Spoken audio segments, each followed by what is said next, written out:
गेल्या महिन्यापूर्वी पंढरपूर तालुक्यातील तारापूर येथील अभिषेक कदम नावाच्या 20 वर्षीय मुलाचा खून झाली असल्याची घटना पंढरपूर शहर पोलीस ठाण्यात तक्रार दाखल करण्यात आली आणि जे कोणी संशयित आरोपी आहेत त्यापैकी 2 आरोपी अटक असून 2 आरोपी त्यातील आरोपी सध्या फरार आहेत। जे आरोपी अटक आहेत त्यांच्यावर PC ऐवजी MCR घेण्यात आली किंवा देण्यात आली। याबाबत आम्ही बातमी प्रकाशित केल्यानंतर त्यांच्यावरती MCR कशी घेण्यात आली त्यानंतर म्हणजे कालच त्या 2 आरोपींवर PC घेण्यात आले किंवा मिळवले गेले आणि जे कोणी संशयित आरोपी शोधण्याकरता पंढरपूर शहर पोलीस ठाण्यातील हा तपास अधिकाऱ्यांकडे नसून हा स्वतः ग्रामीण पोलीस अधीक्षक अतुल कुलकर्णी यांच्याकडे आहे। असे असताना जवळपास या घटनेला 1 महिना होऊनही 2 संशयित आरोपींचा कुठेही शोध लागला असल्याचं दिसून येत नाही। याबाबत अभिषेक यांच्या कुटुंबाने देखील सोलापूर पोलीस अधीक्षक यांच्या कार्यालयापुढे उपोषण देखील करण्यात आलं होतं, मात्र पोलीस अधीक्षक यांच्या विनंतीनुसार ते मागे घेण्यात आलं। मग पोलीस प्रशासन कुठे कमी पडतंय का?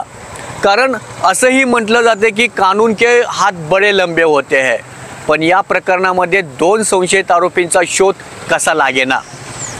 मूळ मुद्द्यांवर येतोय। जो काही प्रकार अभिषेक यांच्यासोबत घडलेला आहे एकंदरीत तो सर्व प्रकार पाहिलं तर ते बीडमधील मस्साजोग येथील जो प्रकरण सरपंच संतोष देशमुख यांच्यापेक्षाही भयानक घडल्याचं दिसून येतं। कारण अभिषेक यांच्या वडिलांना किंवा त्यांच्या कुटुंबांना अभिषेकचा अंतिम संस्कार किंवा अंतिम विधी आपण जे म्हणतो ते देखील नशिबाने मिळालं नाही। मग प्रश्न असा पडतो की एखाद्या बेवारस यांचा मृतदेह 3 दिवसांपर्यंत ठेवावा लागतो, मग दुसऱ्या दिवशी त्याची विल्हेवाट का लावण्यात आली? मग स्थानिक पोलीस प्रशासन यांनी देखील या घटनेकडे का लक्ष दिले नाहीत? आधी पोस्को दाखल होतं, मग त्यानंतर हत्या की अजून काही? त्या दिवशी पोलीस ठाण्यात नक्की काय घडलं याबाबत आपण सविस्तर पुढच्या भागात बोलणारच आहोत आणि त्या दिवशी नक्की असं काय घडलं हेही समोर येणारच आहे।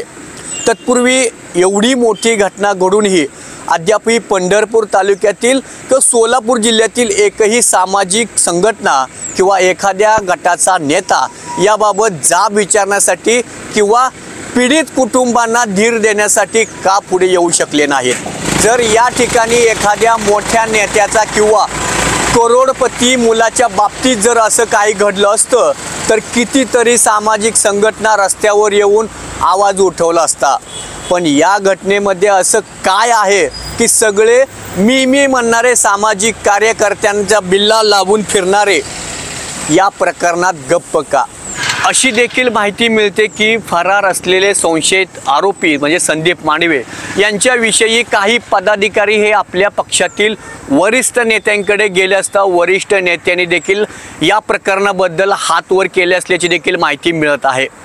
पाहूया या घटनेमध्ये नेमकं काय काय घडलं ते आणि काय काय घटपुढेही घडणार आहे ते। कॅमेरामन अतुल पवारसह भारत शिंदे, न्यूज इंडिया मराठी, पंढरपूर।